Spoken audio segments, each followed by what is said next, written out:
Salut, c'est Magico, ici on est là pour la tech. Fondé en 2017, AAV est un protocole révolutionnaire dans le monde de la finance décentralisée. Grâce à sa plateforme, il permet à ses utilisateurs de prêter et emprunter des cryptos sans avoir besoin d'un intermédiaire traditionnel comme une banque. Les transactions sont instantanées, sans aucune étude de dossier ni autorisation nécessaire. AAV se distingue avec des taux d'intérêt dynamiques et confère une grande diversité d'options financières. Une nouvelle mise à jour du protocole est disponible et c'est ce que nous allons découvrir ensemble dans cette vidéo. Abonne-toi. Allez, c'est parti pour cette mise à jour d'AAV 3.3 qui va arriver très prochainement si elle est adoptée. Vous allez voir, ça paraît hyper technique, mais en réalité, c'est assez facile à comprendre. Selon Mark Zeller, AAV représenterait 70% de part de marché. À vérifier, je ferai une vidéo dessus en détail pour comprendre les enjeux d'AAV et les revenus qui sont générés par le protocole. Et vous allez voir, c'est globalement intéressant. Donc abonnez-vous pour avoir une prochaine vidéo là-dessus. Dans l'introduction de la proposal, il parle du Chainlink avec le protocole SVR qui arrivera prochainement, qui permettrait de générer AAV jusqu'à 10 millions de dollars en plus, ce qui serait vraiment incroyable. En fait, l'objectif ici, ça serait d'apporter des protections contre les créances douteuses. Donc rien à voir avec la mise à jour, mais c'est des choses qui arriveront en plus dans le protocole, ce qui est vraiment très bon à prendre. D'abord, il y a la fin du jeton LEND, qui est l'ancien nom du jeton AAV, qui a eu une migration en octobre 2020, qui vont disparaître définitivement. Actuellement, il y aurait apparemment, selon CoinMarketCap, 132 000 personnes qui en détiendraient. Et au total, il y a 320 000 tokens qui seront convertis en AAV. Ça fait une valeur de 65 millions de dollars environ. Et ils seront transférés directement dans la gouvernance, la sécurité ou dans le burn. Donc ça, c'est vraiment tout bénef.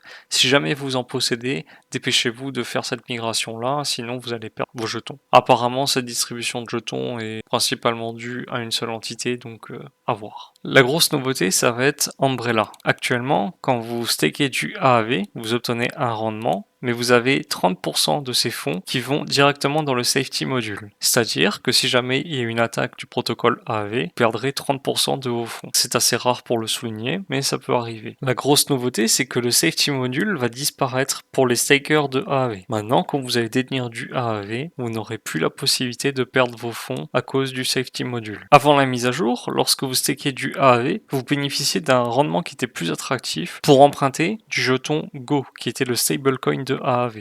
Le problème, c'est que vous allez avoir des rendements certes attractifs, mais vous allez attirer de la liquidité qui est très temporaire. Et le problème de ceci, c'est que pour équilibrer le protocole, justement, ça risque d'être compliqué. Et donc, il faut trouver une solution pour garantir la pérennité du jeton Go. Le nouveau safety module va s'appeler Umbrella. Il sera spécifique au jeton Go et s'appliquera dans les réseaux Ethereum, Sonic, Avalanche, Gnosis ainsi que les différents stablecoins. Par exemple, vous allez staker du Go ou du AAV. Vous allez obtenir comme récompense supplémentaire un nouveau jeton qui s'appellera l'Antigo. C'est un token qui est non transférable et il va vous permettre de générer des revenus supplémentaires ou alors de réduire votre dette. Ça va permettre d'encourager le staking pour les jetons AAV et Go en l'occurrence, ainsi que limiter les abus car il va falloir détenir plus longtemps vos jetons pour avoir de meilleurs avantages pour emprunter des nouveaux jetons. Le plus grand danger pour le protocole AAV, c'est les bad debt events. C'est-à-dire que lorsqu'il va y avoir un crash sur le marché, les mauvaises dettes vont être liquidées en cascade, pouvant mettre en péril des jetons comme le Go qui viennent seulement d'arriver. Le fait d'avoir la trésorerie sur une durée de 20 jours va permettre d'améliorer la stabilité du protocole AAV.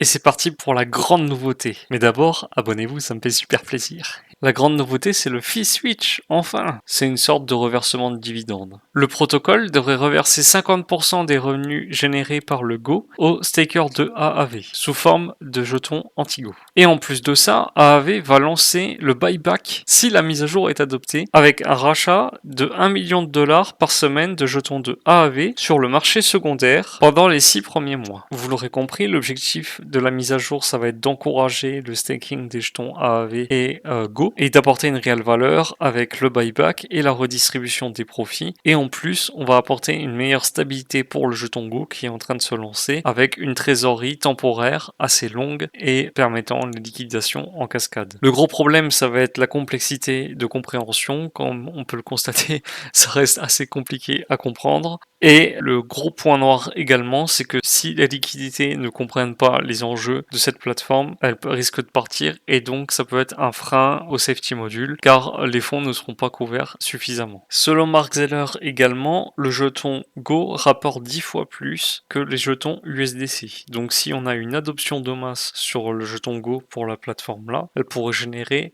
énormément de revenus et donc ce pourrait être vraiment agréable pour les institutionnels d'arriver sachant que leurs fonds pourraient être gérés, je sais pas, par exemple à hauteur de 500 milliards de dollars sans problème. À savoir également que la V4 arrive avant l'été et donc ça pourrait être vraiment agréable si cette implémentation est adoptée rapidement. N'hésitez pas à vous abonner, ça me fait super plaisir, on est toujours de plus en plus nombreux. Dites-moi ce que vous pensez de la mise à jour qui arrivera. Je suis curieux d'avoir votre avis également. Et sur ce, n'oubliez pas qu'on est là pour la tech.